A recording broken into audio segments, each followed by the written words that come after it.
about pro box a little bit. This is your first time in Philadelphia. Can we expect you guys to come back in 2025? Or how many times can we expect you guys to come back to Philadelphia? And we better. I'm talking to Gary Jonas tonight. We gotta come back to this. This is a great fight city. There's so much history here.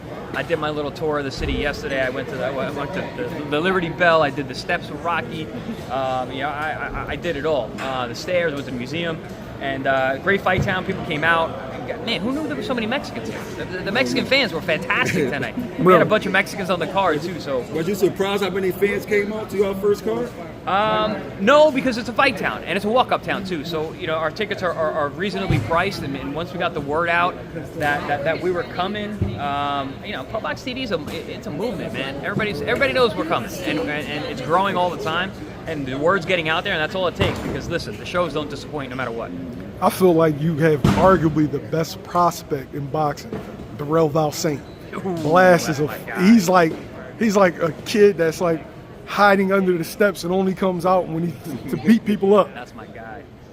I've been high on Blast for a while. As soon as I came to this to Pro Box TV, and I got to see him train, and what he can do, the way he's able to switch sides seamlessly. He punches with both hands. He punches with bad intentions. That Angel Ruiz fight, which ended up being a no contest with a cut, he showed me things that night. I DM'd him that weekend. I said, listen, man, I don't know who that guy is, but that guy needs to come back every single time, because if you're that guy all the time, you're a world champion, no doubt, probably multiple divisions. What he showed that night was really impressive. I mean, tremendous boxing skills. He's got power in both hands.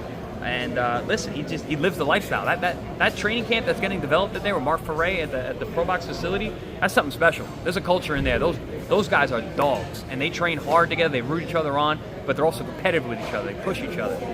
There's something special going on there. And Blast is the guy that, man, he really sticks out. Now, Terence Crawford did an interview, I think, with Ring Magazine. He said he felt like a former opponent of yours, Errol Spence, wasn't a Hall of Famer. Do you agree or disagree? I mean, listen, there are guys that are in the Hall of Fame that did not do as much as Errol. Put it that way. Errol was in a very, very tough, very, very deep welterweight division, and was one of those guys who collected the titles from the champions. There's a lot of champions out there that fought for vacant titles against not so opposition. It's very different to take a title from a champion. Errol was able to do that as he was unifying the division. The only guy he couldn't get was Crawford, especially at the time, and then when he did, obviously we know how that went. But I would disagree. I think he should be in the Hall of Fame. Like I said, there are guys that aren't there that haven't done as much as him. But I think his strength of schedule and the fighters that he had to beat in order to collect those titles, he does deserve it.